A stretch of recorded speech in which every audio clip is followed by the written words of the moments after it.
Homeland Security Subcommittee on Transportation and Maritime Security will come to order. Without objection, the chair may declare the subcommittee in recess at any point. Today's hearing will examine Chinese gray zone coercion in the maritime domain and ways the Department of Homeland Security can leverage its component to combat these threats. Without objection, the gentleman from Texas, Mr. Pfluger, and the gentleman from New York, Mr. Soisy, are permitted to sit with the subcommittee and ask questions of the witnesses. So ordered.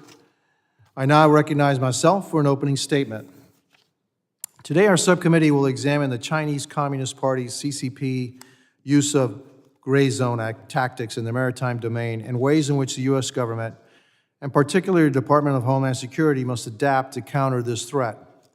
The Department of Homeland Security was stood up in the aftermath of 9/11 to be a cross-cutting information-sharing agency to safeguard the homeland from terrorism.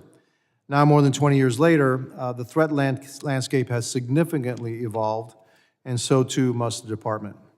Today, we're facing a complex adversary who actively employs the resources of the world's second-largest economy to reshape the world order and undermine U.S. interests and security. The CCP seeks to impose their totalitarian vision on the high seas that disregards international law and undermines national sovereignty. Their efforts to implement this vision in the maritime domain often goes unchallenged. The CCP has made unlawful claims to expand China's territorial waters, leveraging gray zones tactics, such as sending Chinese maritime militias, fishing vessels, and Coast Guard ships into contested waters to bully and coerce other nations. No country is more familiar with this tactic than the Philippines, where resupply missions to the Second Thomas Shoal are met with water cannons and ramming from CCP Coast Guard ships. Earlier this year, several American and international journalists witnessed the CCP's hostile tactics up close during an incident at sea that resulted in the injuries to Philippine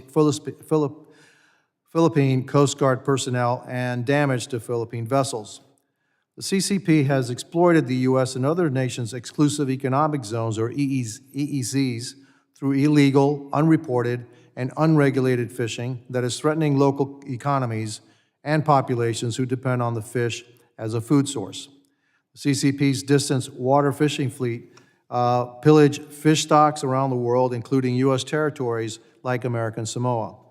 The maritime domain is complex, and the U.S. possesses the second largest exclusive economic zone in the world. The U.S. EEZ contains and facilitates enormous wealth, from offshore energy reserves such as oil and natural gas to mineral deposits and fish stocks. The Department of Homeland Security must reposition itself to combat this threat and allocate resources to the components best positioned to protect U.S. sovereignty. Throughout the 118th Congress, this subcommittee has examined a multitude of DHS mission sets and operational capabilities. Last month, we examined the department's and the Coast Guard's effort to procure new cutters and how some of their key programs have fallen dangerously behind. In February, we examined port security, specifically the threat posed by Chinese manufactured cranes, a vulnerability the Coast Guard is working to mitigate. Additionally, our committee has examined threats in the Arctic and the Indo-Pacific. Each of these hearings feature a common thread: the CCP waging a gray zone conflict against U.S. maritime domain. The CCP poses the most significant challenge to the United States, our way of life, and the freedoms that we enjoy.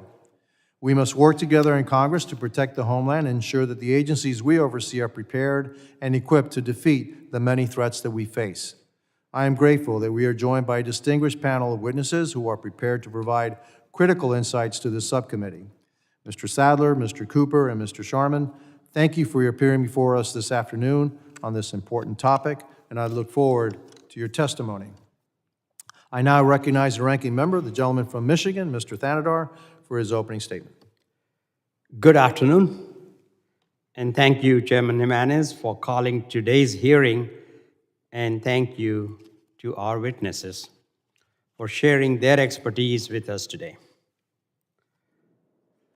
People's Republic of China has grown increasingly aggressive within the maritime domain. The PRC has made many illegitimate territorial claims and has directed its naval forces to defend waters that are not China's waters to defend. The PRC's actions have threatened the free flow of travel and commerce throughout the Indo-Pacific, increasing tensions in an irresponsible manner. Most recently, the PRC issued rules allowing China's Coast Guard to detain foreigners who cross into waters China illegitimately claims as its own. These rules, if acted upon, have the potential to significantly increase tension in the region, which are already high. In addition, many Chinese fishing vessels continue to participate in illegal, unreported, and unregulated or IUU fishing. Huge populations are reliant on the stocks of fish in the Indo-Pacific region.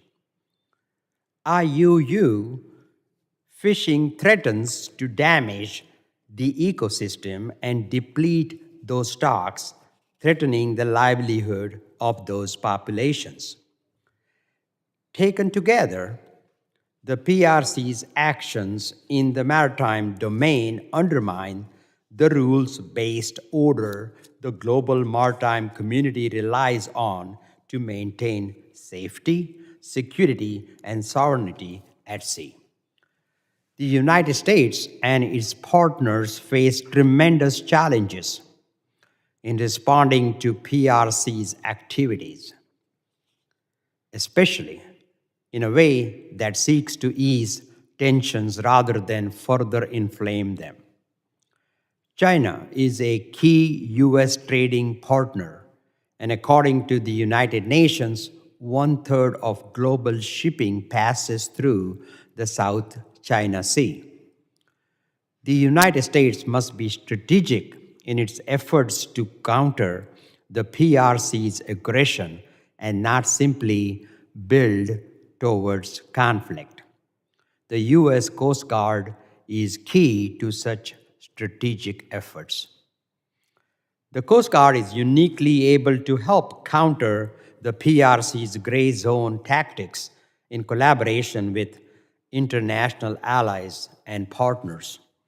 The Coast Guard's multifaceted missions allow the service to partner with countries in the region on a range of operations, from search and rescue to disaster relief to fisheries enforcement, all of which help to improve diplomacy. Congress must ensure the Coast Guard has the necessary resources to maintain a steady presence in the Indo-Pacific and help counter PRC aggression. I look forward to hearing from our witnesses how this committee can be helpful in advancing those efforts. Thank you again to all of our witnesses, and thank you, Chairman. I yield back. Thank you, Ranking Member Thanedar. Other members of the committee are reminded that opening statements may be submitted for the record. Again, I am pleased to have a distinguished panel of witnesses before us today on this critical topic. I ask that our witnesses please rise and raise their right hands. Do you solemnly swear that the testimony you will give before the Committee on Homeland Security of the United States House of Representatives will be the truth, the whole truth, and nothing but the truth, so help you God?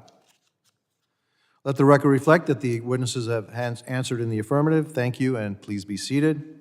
I would now like to formally introduce our witnesses. Captain Brent Sadler is retired U.S. Navy captain who currently serves as a senior research fellow at the Heritage Foundation. Captain Eric Cooper is retired U.S. Coast Guard captain who currently serves as a senior policy researcher at the RAND Corporation. Mr. Christopher Sharman serves as director for China Maritime Studies Institute at the U.S. Naval War College. I thank each of our distinguished witnesses for being here today. I now recognize Captain Sadler for 5 minutes to summarize his opening statements. Thank you again for the opportunity to be with you today. And thank you, Chairman Jimenez and Ranking Member Shri Thanedar. The chance to speak specifically to your committee on a topic of very important national interest. China poses several threats to our nation's maritime sovereignty, most notably in the Pacific. The most insidious threats are termed gray zone because China's acts weaken the U.S. while avoiding an effective response. Unchecked, these acts weaken confidence in the U.S. and alienate our nation from allies. Should these gray zone acts escalate, it further exposes a Coast Guard of limited wartime utility expected to support a too small Navy. My comments this afternoon are born from three maritime threats germane to our discussion today. Number one, predatory Chinese distant water fishing fleets. Number two, Chinese fentanyl precursor trade with narcotics cartels. And number three, the unchecked Chinese gray zone operations and their potential for escalation. Weakness in responding to these threats are exposing several vulnerabilities that invite future provocations that include, number one, limited options to respond to Chinese maritime gray zone threats or tactics. These include shouldering, that is the pushing of one ship by another, and as mentioned already, the well-known water cannoning of Philippine vessels in the South China Sea. Failing to control the gray zone better will see U.S. maritime rights ceded to China or escalation unless more non-lethal options are provided our cutter and warship captains. Should conflict come, the Coast Guard would be expected to support naval operations, but the Navy and Coast Guard have devoted little time to training together. Moreover, today's Coast Guard cutters are not designed for naval warfare, nor readily able to be up-armed to support, for example, escort missions that would involve anti-submarine warfare. Second, the lack of presence in what is today's new great game for the South and Central Pacific. In an arc stretching over 1,400 miles from Wake Island to Johnson Atoll and south 1,900 miles to American Samoa are 6 U.S. exclusive economic zones, rich in fish and untapped natural resources.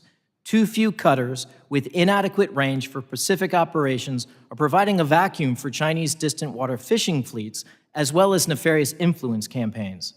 The movement of medium-endurance cutter Harriet Lane in January to Hawaii is good, but is not enough. Recent poor recruiting and cratering retention is seeing too many cutters being idled, like medium-endurance cutter Dependable, sidelined in March, and more likely to follow. Third, limited maritime counter-narcotics capacity is allowing Chinese criminal elements in league with narcotics cartels a vehicle to harm Americans. Consider that in 2022, the Coast Guard removed over 212,000 pounds of cocaine, 54,000 pounds of marijuana, worth a wholesale value of $2.9 billion US. A lot for sure, but for the cartels and increasingly Chinese criminal syndicates, amounts little more than an accounting error, in a trade that is worth, or estimated to be worth, well over $652 billion. Securing Americans from the scourge of illegal drugs will mean putting the cartels out of business by more fully utilizing the proven successes of organizations such as Joint Interagency Task Force South and better leveraging their partners. This could begin with reactivating Navy's 2 expeditionary transfer dock ships with more than 10 years of life left. 4, and lastly, when a port is closed due to a natural disaster, or as we saw in Baltimore this March, an elision by today's massive ships, there is too little capacity to reopen these ports. In peacetime, this is inconvenient and economically crippling at best, and during wartime, unacceptable. More is needed to ensure prompt reopening of strategically important ports in our nation, such as increased salvage capacity, heavier lift floating cranes, and firefighting boats, to name a few. In closing, our ports are our lifeblood for trade and vital in sustaining wartime operations. In our nation's expansive and rich Pacific waters are billions of dollars of minerals and fish stocks, all vulnerable to poaching. And today on our streets are narcotics enabled by cartels fed the chemicals to make possible a fentanyl epidemic, killing now over 70,000 Americans yearly. A response to these threats is needed and starts at sea with a stronger Coast Guard and an invigorated maritime sector at home. Thank you very much, and look forward to the questions. Thank you, Captain Sadler. I now recognize Captain Cooper for 5 minutes to summarize his opening statement.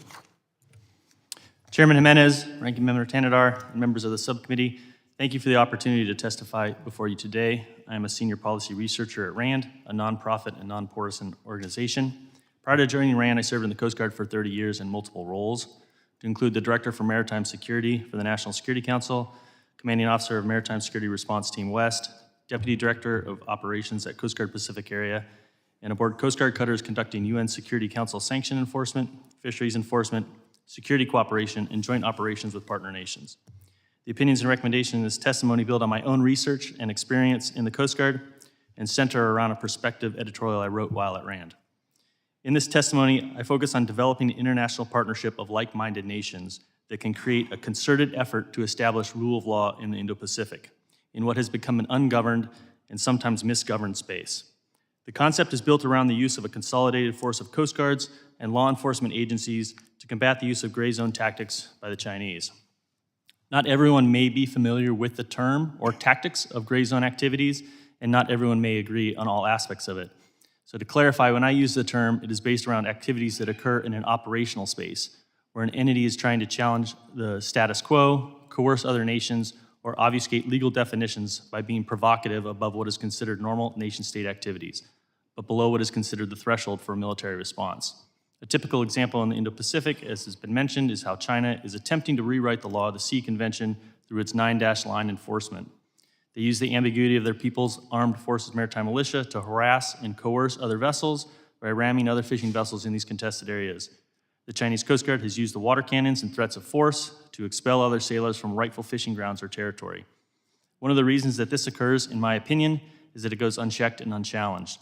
Even when other nations push back, China has more power, both economically and militarily, to escalate the situation and use the fog of the gray zone tactics to claim self-defense or use misinformation to confuse the actual scenario. I offer that one way to close the gray zone gap is to reduce ambiguity by better defining the rule of law and reinforcing the same through a coalition of partners. Defining the law is one step, but it only works if there's enforcement, and to do that, you need presence. The way that I propose doing this is through the development of a combined maritime force comprised of Coast Guards and law enforcement agencies of Indo-Pacific nations. The reason I focus on a combined maritime force is that it's a known entity, and we've used joint and combined agencies in the maritime domain extensively throughout time. Currently, the combined maritime force that is based in Bahrain has 5 task forces that focus on different aspects in the region. Nations in the Indo-Pacific would likely be interested in joining this kind of group if properly built. Primarily, it will provide an opportunity to build partnerships, push back against the hegemony of China, and focus on other key issues.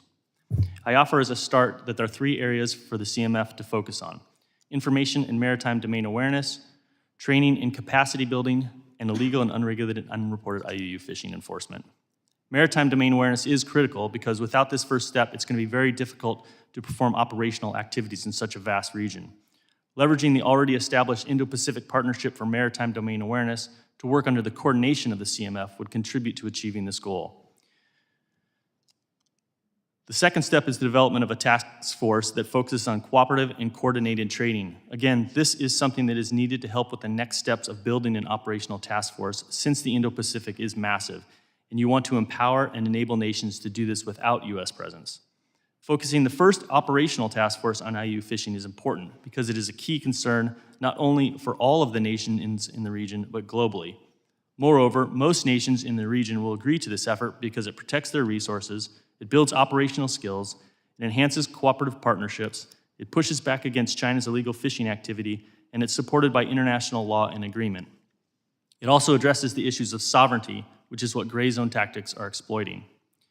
Finally, my recommendation is to have the U.S. Coast Guard lead this for several reasons. The U.S. Coast Guard is a respected entity that already operates in the region. It is less escalatory than the Navy. The Coast Guard authorities and partnerships already exist, and the Coast Guard is already doing training and law enforcement in the region. It provides an opportunity for the U.S. to lead without conflating the Navy's role and current mission. Thank you again for the opportunity to testify today.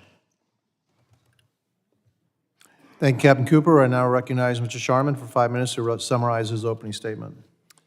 Chairman Jimenez, Ranking Member Tenedar, distinguished members of the subcommittee, thank you for having me here today. It's truly an honor. It's especially poignant that I'm here today, of all days, the 35th anniversary of China's brutal crackdown on human rights in Tiananmen Square. Today, it's appropriate that we're talking about China gray zone operations as an extension of what we saw 35 years ago. I'm here to tell you today that Beijing is waging what some PRC sources refer to as a war without gunsmoke in the gray zone of maritime East Asia. China's Coast Guard and maritime militia are on the front lines of its seaward expansion, asserting China's maritime claims through non-lethal means, operating in the gray zone that falls below the threshold of war.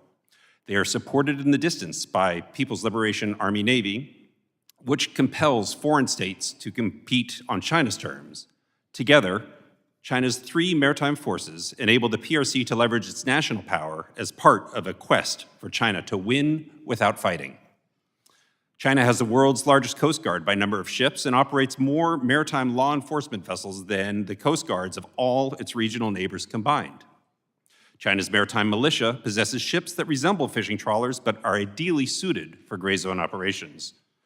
China's 3 sea forces are all part of China's armed forces.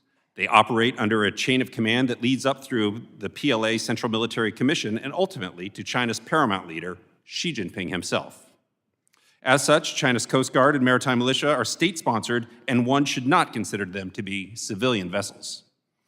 The PRC empowers its maritime forces with domestic laws that it imposes on international waters, the International Maritime Commons. China's 2021 Coast Guard law includes a provision that permits the Coast Guard to take all necessary measures, including the use of force, within the maritime areas under China's jurisdiction. Effective as of June 15th this year, China's Coast Guard will possess authority under PRC law to detain foreigners for up to 60 days without trial, namely those who are suspected of illegally crossing into PRC's claimed maritime boundaries. PRC gray zone operations directed at Taiwan are escalating rapidly. Back on February 14th, a speedboat from China's Fujian province capsized off the eastern coast of Taiwan's offshore island of Kinmen as it was being chased by the Taiwan Coast Guard, resulting in the deaths of 2 of the 4 people on board. The mainland vessel had crossed into Taiwan's claimed prohibited waters and refused to be subjected to Taiwan's Coast Guard inspections. In response to the incident, China's Taiwan Affairs Office took direct aim at Taiwan's sovereignty and ability to police its own waters by announcing that there was no such thing as prohibited or restricted waters. Several days later, the PRC followed up on its rhetoric with actions by employing its Coast Guard to board and inspect the Taiwan sightseeing ship Golden, which was operating in the vicinity of Kinmen. This was the first time that the PRC Coast Guard inspected a Taiwan sightseeing ship and diverged from the status quo that it held since the 1990s when Taipei established the concept of restricted waters. China Coast Guard ships then began to regularly patrol waters around Kinmen. PRC entered these waters 4 times in March, 4 times in April, and 8 times in May. As recently as last week, China turned up the rheostat one more time. China's 2 small Chinese Navy vessels entered these same waters, penetrated these same waters south of Kinmen. Although through these incursions, the PRC has used gray zone tactics to eviscerate Taiwan's sovereignty around its offshore islands and to pressure Taipei. PRC maritime coercion around Taiwan's offshore islands is part of a larger all-domain pressure campaign to undermine Taiwan's sovereignty and legitimacy. The PLA recently executed a pre-planned 2-day military drill following the inauguration of Taiwan's new president. A near record number of PRC Navy vessels operated around Taiwan, and it included an unprecedented integration of China Coast Guard operations both around Taiwan's offshore islands and also to the east of Taiwan, a potential harbinger of PRC law enforcement operations in the Western Pacific.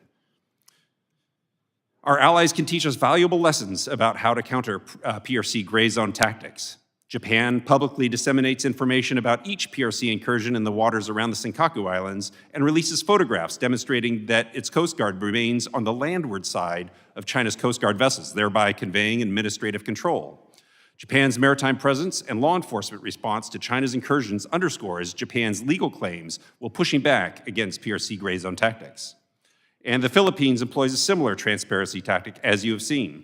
Manila's policy is to respond to PRC bad behavior with measured transparency by documenting and publicizing each incident. This name and shame approach has drawn the world's attention to the plight of Philippine vessels and has helped place the PRC on the defensive. In my written statement, I include a few recommendations as well. That's all. Thank you, sir. Thank you, Mr. Chairman. Members will be recognized by order of seniority for their 5 minutes of questioning. I now recognize myself for the 5 minutes of questioning. There's so much to talk about, and I don't know where to begin, but let's start with capability. About 6 months ago, 9 months ago, I actually was in the South China Sea and saw firsthand Chinese naval vessels and Chinese Coast Guard vessels. What struck me was that there's very little difference between the two. So, Captain Sadler, can you tell me about what the difference is between a Chinese naval vessel and a Chinese Coast Guard vessel? Because they sure as heck look real, similar to me. Maybe the paint scheme, and it's no secret, when they first started standing up a Chinese Coast Guard, they repurposed Navy frigates and older vessels. So they were, by all intents and purposes, other than the paint scheme, Navy vessels. And they remain larger than even Japanese Coast Guard, which is a very capable Coast Guard, and they certainly outclass in tonnage and the ability to carry weapon systems than any one of their neighbor countries in the South China Sea. And so how do our Coast Guard vessels stack up against their Coast Guard vessels, or don't they stack up? They are the most largest, or the larger of the Chinese Coast Guard vessels are larger than our Coast Guard vessels. The NSC might come comparable. I would defer to my fellow shipmates here that have been served in the Coast Guard, but the size of the Coast Guard ships that the Chinese are putting to sea are meant for distant sea operations, which really puts at risk, and we should be looking at where they plan to operate, from the Aleutian Islands to the Central Pacific, and as far away as the Gulf of Guinea, potentially. Captain Cooper? I would echo my colleagues' compartment's remarks here. The Chinese vessels are extremely large. They're incomparable to the Coast Guard vessels, particularly if you look at the fast response cutters, which we're looking out there, which we're placing out there, which are significantly smaller. But I would say the biggest component is the number of Chinese vessels out there. We're talking roughly 700 vessels that they have in the region, as opposed to the handful, the dozen that are out there by the U.S. Coast Guard when they're not performing other missions. 700 Coast Guard vessels or 700 in total vessels? There's 700 Chinese Coast Guard vessels of varying sizes. In the region? In the Indo-Pacific, yes. How many Coast Guard vessels do we have in our region, let's say in the United States? That's their neighborhood, so how about us? What do we have running around here? So currently we have 3 fast response cutters in Guam. We have 3 fast response cutters in Hawaii. There's 2 national security cutters in Hawaii and a buoy tender in Guam. I'm talking about the United States, around the United States. So we can let's do apples to apples. Their Coast Guard, that Coast Guard that's next to China. Okay, that's their neighborhood. What about in our neighborhood? How many Coast Guard vessels do we have running around here? Around the United States? Yeah. Oh, I don't know the exact numbers that we currently have around, but it's not 700, maybe. Yeah, I happen to have those numbers in front of me. In Coast Guard, at their website, they have their overall fleet size is about 259. But if you really want to get at what the Coast Guard, our Coast Guard, has in its arsenal or its fleet to go into distant, deep blue water kind of patrols, you've got 8 national security cutters. You've got 2 high-endurance cutters. These are older vessels, 28 medium endurance. And then you got 41 fast response cutters, which are kind of, I would say in the Pacific, you're really pushing it. But that's the total.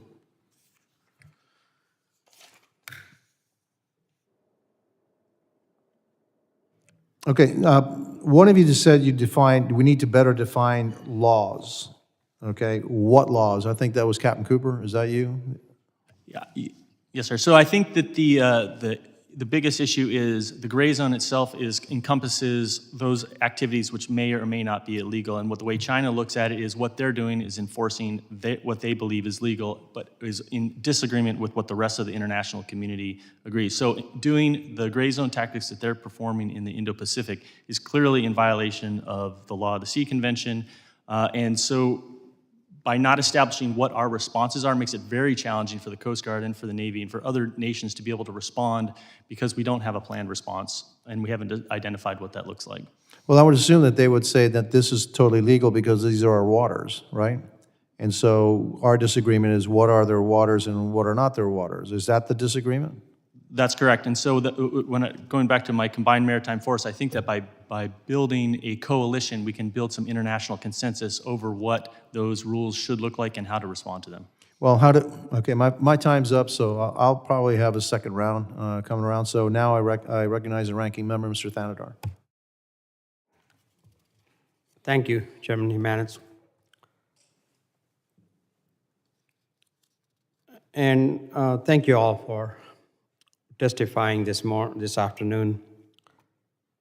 The threat that People's Republic of China possesses to the international maritime domain has evolved through the years. China's continued aggressive behavior and use of gray zone tactics towards Taiwan, the Philippines, and other countries in the region has led to periodic standoffs and clashes. Captain Sherman, what are some examples of model responses to the PRC's gray zone tactics in the Indo-Pacific? Ranking Member Tendar, thank you for the question. The countries in the region have demonstrated different tactics in response to gray zone. The various tactics that they have demonstrated, in various ways, there has been some success. There is some lessons that we perhaps can take from our partners in the region. Let me just run through a couple examples as I think about it. I mentioned in my written testimony about Japan. I call Japan's tactics persistence. That is, they never cede anything. Japan's actions around the Senkaku Islands never cede to that the islands themselves are in dispute, which is what China's goal is. Japan's Coast Guard is always there. Vietnam uses a tactic called, I would call more brinksmanship. Back in 2014, the Chinese deployed an oil rig into disputed waters. Vietnam responded very aggressively and didn't fare well at sea, but this started causing problems in Vietnam. And the whole of nation pressure from Vietnam onto China caused China to back off of where they were. Philippines, we've seen their aggressive transparency. Malaysia, I call that partnership. Malaysia, back in 2020, the CTF-76 stood up, and they demonstrated, that was with Australia and the United States Navy, and they demonstrated a persistent presence in the area, and that was enough to push China back. Thank you. How might the United States strengthen communication and coordination with its allies and partners to counter the PRC's tactics more effectively? Thank you, sir. From a strategic perspective, our partners are looking to see if the U.S. is going to be there for them. So we need to demonstrate that we're going to be there now and in the future. The more confident they are in our support, the more willing they will be to push back on PRC coercive actions. So we build trust through exercises, education, and routine interaction. We can't just have this as a check in the box. We have to be there regularly. But a goal should be to develop shared awareness in the maritime domain. And the Secretary of Defense recently highlighted the Indo-Pacific Partnership for Maritime Domain, which enhances partnership and the ability for nations to police their own waters. So there is opportunities to build a common operational picture. Thank you. And another question for Captain Cooper. You testified about the potential benefits of a combined maritime force that could be created by the U.S. and its partners in the region. What impact do you believe such a force would have on the PRC's ability to continue to threaten Taiwan's sovereignty? Yeah, thank you for the question, Mr. Senator. The CMF, what that will do is create this coalition of like-minded nations. And so by training those nations in some of those tactics and increasing their capability and their capacity, I think what we'll have is an increased presence in the region. And presence can lead to deterrence in some cases. And so by having a force that is consolidated under one organization, of which the U.S. has influence, I think would be very beneficial in pushing back against some of China's Thank you. tactics. And my last question, Captain Sherman, what are some of the actions the U.S. should consider taking immediately to counter the PRC's threat towards Taiwan? How about longer-term solutions that should be considered? Okay, real quickly, regarding Taiwan, I think there's some near-term and some long-term options. From a near-term perspective, I think delivery of already congressionally already approved munitions and equipment to Taiwan and making good on our promises would be an effective first step. The goal really should be for Xi Jinping to wake up every morning and say, today is not the day. The more powerful, the more that we can enhance Taiwan's capabilities, the more we can make that happen. We also should seek to expand Coast Guard cooperation. We have a good working relationship with the Taiwan Coast Guard, with a memo signed back in 2021. I think there's opportunities to expand that. Real quickly, from a longer-term perspective, I think we need to, echoing Secnav Del Toro, who called for revitalizing our maritime industry. I think there's an opportunity here for shipbuilding, coalition building, and maritime statecraft. I think he has it right. Thank you so much, and my time is up. I yield back. Thank you to the ranking member. I now recognize the gentleman from Louisiana, Mr. Higgins. Thank you, Mr. Chairman. Captain Sharman, or do you prefer professor? Sir, I've learned not to specify what I'm called here at today's committee. Mr. works great. A smart fella. So I'm going to refer to you as Captain. Captain, for the benefit of Americans watching today, would you just summarize briefly what exactly is gray zone coercion by China, specifically in the Indo-Pacific region? Gray zone actions, there are many definitions of gray zone actions. Gray zone actions are actions below the threshold of war. It's a tactic that is used to achieve a strategic objective. In this case, the PRC is attempting to advance its strategic goals, so they use this tactic to execute operations that are not going to perhaps prompt a response by other countries in the region, United States, et cetera. So they keep those gray zone operations just ambiguous enough that there is plausible deniability. Okay, I would concur. It's a pretty good assessment. Essentially, again, for Americans paying attention here, we certainly recognize, as a people, we recognize that the communist Chinese leadership poses a potential threat to world peace, and particularly their threat to seize, essentially control and possession of Taiwan is an important ally for the United States and the free world. This is what regular Americans discuss when we talk about, what is the potential for war with China. So the gray zone coercion and their tactics to advance their own causes in that region while staying below the threshold of what would internationally be recognized as an act of war. They're still being very aggressive. They're using war cannons, or water cannons rather, and quite aggressive maneuvers with their ships.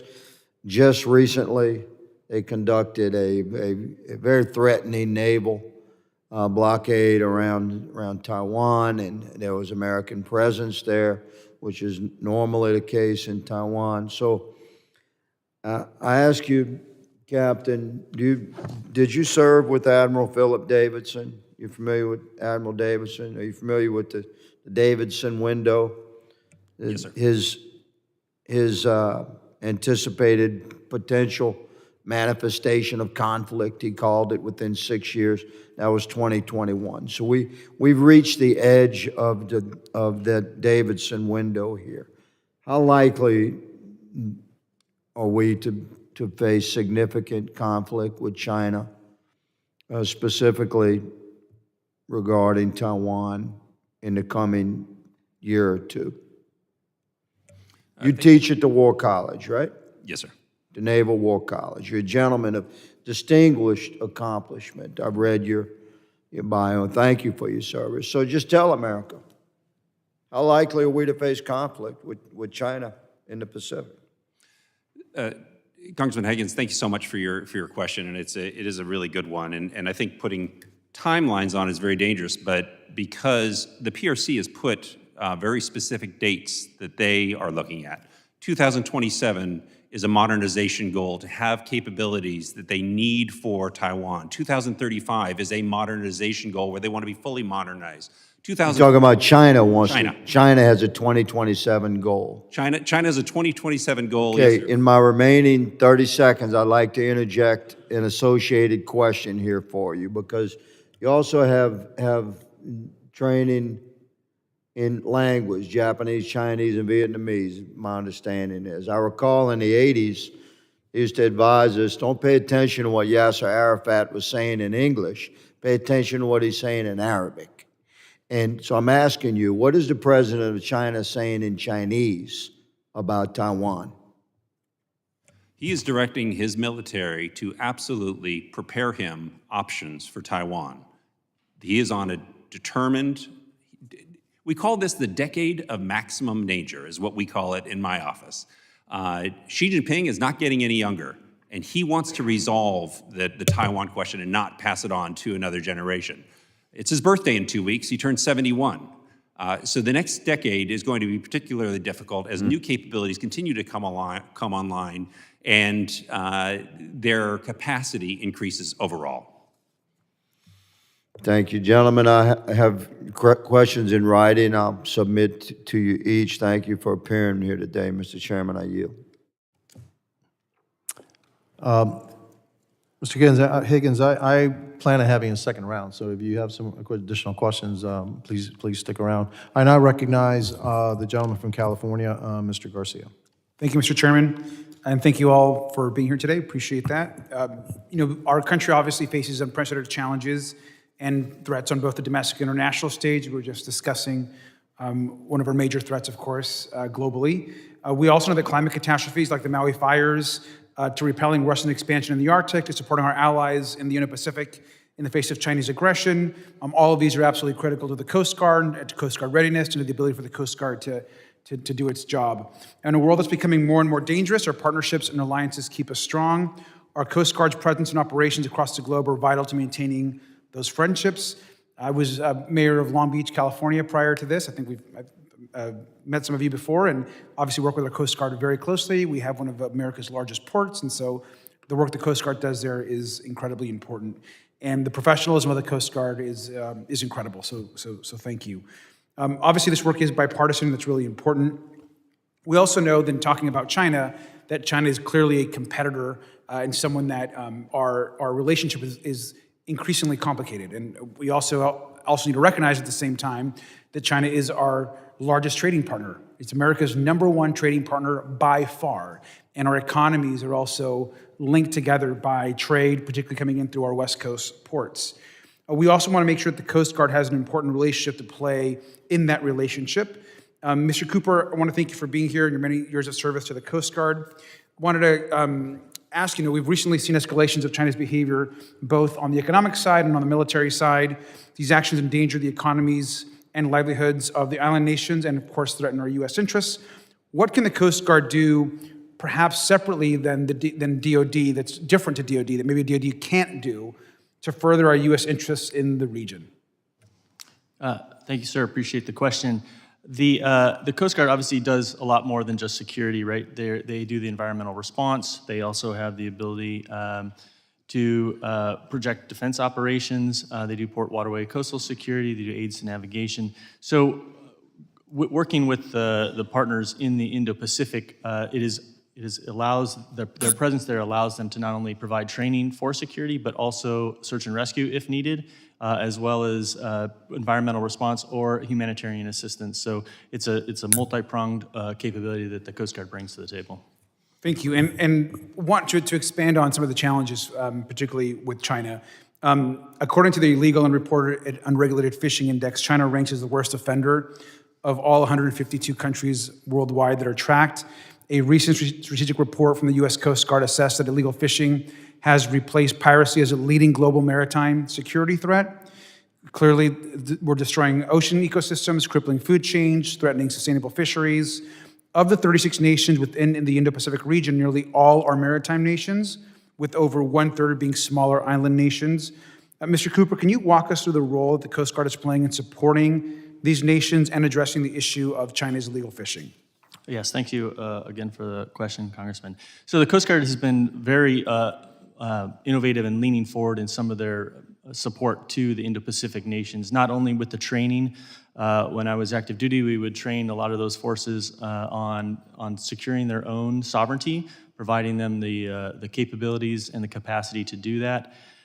So in addition, we work closely with the Navy through the Oceanic Maritime Security Initiative, which focuses on IUU fishing. They've put the additional fast response cutters in region, and then they also have the Indo-Pacific Support Tender, which is out there doing IUU fishing, and they've signed some pretty substantial shipwriter agreements with 12 of the countries, or 12 of the nations in the region, particularly allowing the Coast Guard to do boardings and enforce IUU fishing infractions in those nations' waters without a shipwriter present, which is a tremendous capability that they've provided to those countries.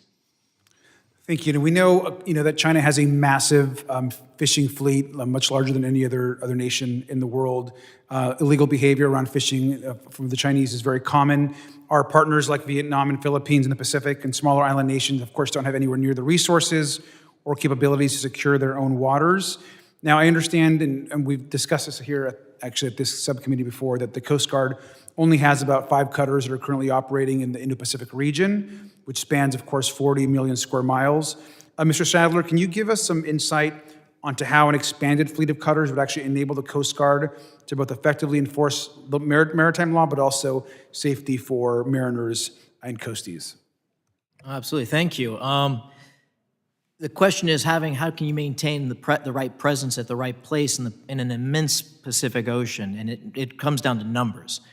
Coast Guard is long overdue in providing publicly what that force would require, fixed-wing aircraft at places like Canton Island and Kiribati. So you have to also have places as well as ships to do repairs, having repair facilities in, say, American Samoa, and then having those cutters out patrolling our EEZs firstly, and then working and playing, to use a football term, playing man, using collective intelligence gathering and following these dark fleets, and then vectoring in with our allies and partners in the region to watch and to ensure and regulate these largely unregulated distant fishing fleets, Chinese fishing fleets. And things like the Pacific Quad with France, New Zealand, and Australia, long-standing, is a venue for doing that. And then also, as already mentioned by Captain Cooper, using shipwriters and actually having virtual call-in to the justice, the equivalent of the justice departments in these island nations to effect arrests and then to transfer those people to their own shoreside justice system. So there's a lot that we can do. There's little examples of it, but to really get it to the scale that's meaningful against the threat, we have to get more cutters into the theater. Thank you, I appreciate that. And Mr. Chairman, I yield back. Thank you. Now I'm going to have a second round of questioning. And so, Mr. Sharman, do you agree with the statement that every dollar that an American spends on Chinese good will eventually be used for A, the Chinese Communist Party oppressing and suppressing its own people, and B, be used against counter to American interests? Mr. Chairman, I think there's certainly a heck of a lot of repression that's going on in the PRC. I don't know if I would say every single dollar, but I will chalk it up to folks who say that, and there are folks who do a lot more research than I do on that part. But would you agree that we could be funding our greatest strategic threat globally right now, that America is partially funding that threat? There's no question that we have relationships with China and Chinese companies that are state-owned enterprises that are filtering money directly back to the Chinese Communist Party. There is no question that there is a challenge we face because our trade is so interconnected and intertwined, and it's difficult to disentangle ourselves. So I do agree, yes, sir, that there is some funding that is going back.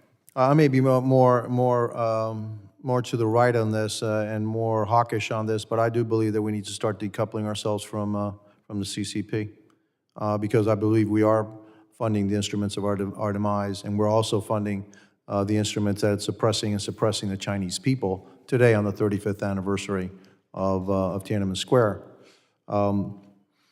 I also believe that our policy of, done some 30, 35 years ago of trying to bring China into, the world of nations and the World Trade Organization will go down as one of the biggest miscalculations of policy in American history.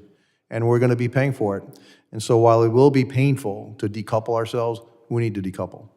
And we need to decouple yesterday. Because the only way that we may not avoid, the way that we may avoid a kinetic conflict is by weakening them economically, because that's the only way that they fund the PLA and all the other activities that they're doing.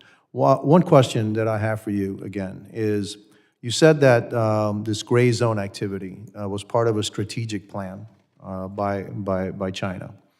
And frankly, I'm not understanding the strategic plan. I could understand them doing gray zone activities against Taiwan and probing that. I don't understand why they're also poking Japan and the Philippines and Vietnam and other people or nations in their region, because those folks are starting to wake up that, hey, we need to do something about this, and actually bringing them together, coalescing them against China. So what is the strategic vision or plan or outcome that China is looking with these gray zone activities?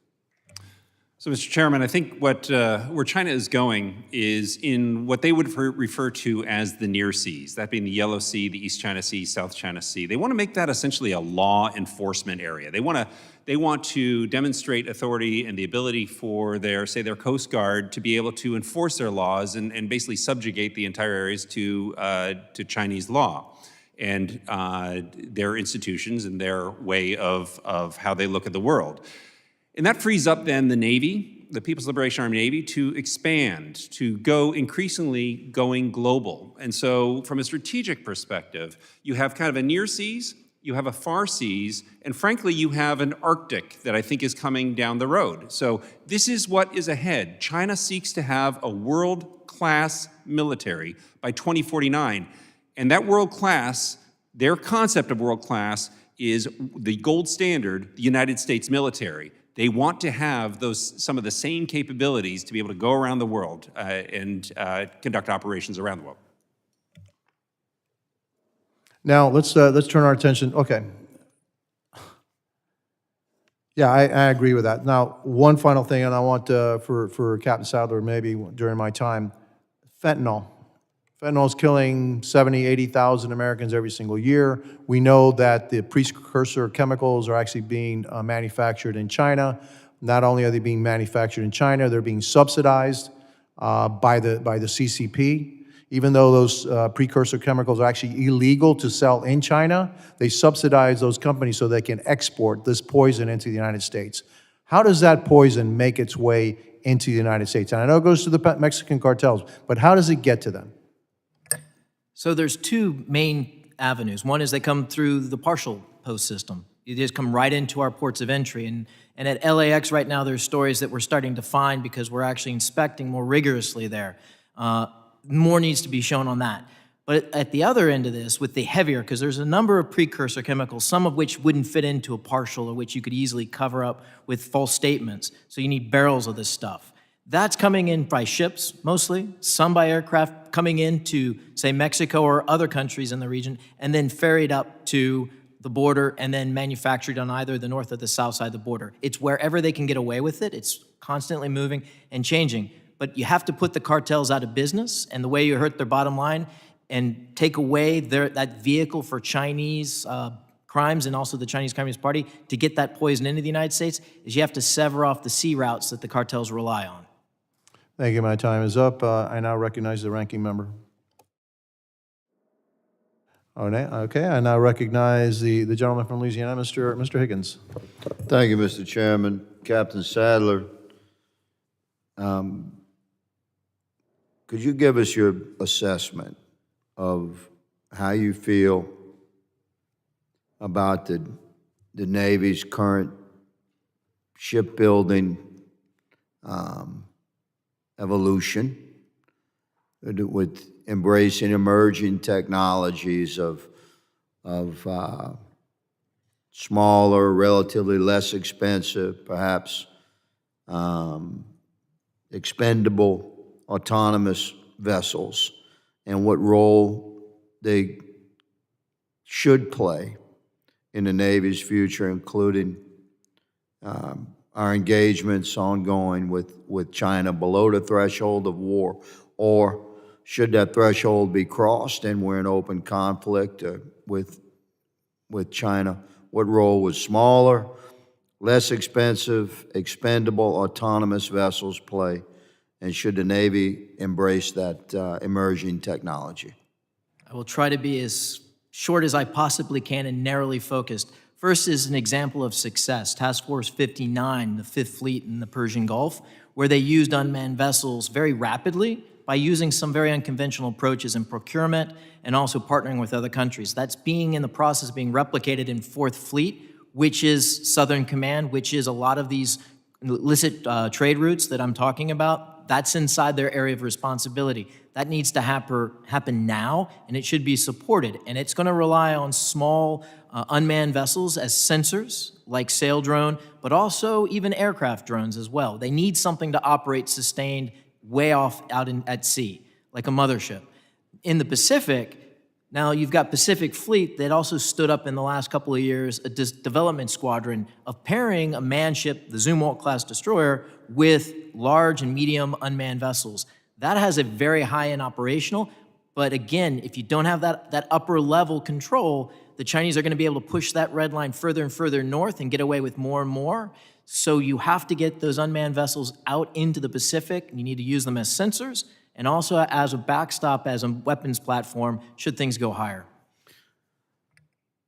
I generally agree with your assessment. It's become very clear that the expense of large, traditional sort of 20th century envisioned massive vessels of war that are incredibly expensive to build and remarkably easy to sink, apparently, with small, inexpensive, expendable, properly armed, autonomous craft.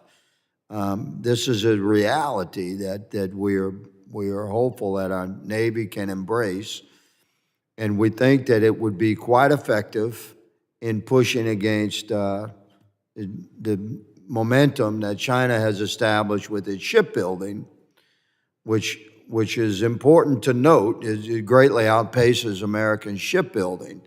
We believe that, I believe that we can build a force that is so overwhelmingly daunting to the vessels that China has constructed. We think we can further secure the world, including the Indo-Pacific region. Captain Cooper, same question, but for the Coast Guard. What role would smaller, less expensive, autonomous vessels play for the Coast Guard? Yeah, thank you for the question, Congressman. So the Coast Guard has written an unmanned system strategy. In my opinion, it needs to be implemented much more quickly. If you look at the Indo-Pacific, similar to what Captain Sadler is saying, I think that there's a lot of potential to include unmanned systems to help with the maritime domain awareness specifically. Also, a lot of those partner nations are fairly weak in their maritime capability and not as don't have as much funding as the United States. And so these cheaper systems would be useful in allowing those countries to actually use them for maritime domain awareness and to be able to control their own sovereign waters. Thank you, gentlemen. Mr. Chairman, those are my additional questions. I yield. Thank you, and I thank the witnesses for their valuable testimony and the members for their questions. The members of the subcommittee may have some additional questions for the witnesses, and we would ask the witnesses to respond to those in writing. Pursuant to Committee Rule 7D, the hearing record will be open for 10 days. Without objection, this subcommittee stands adjourned.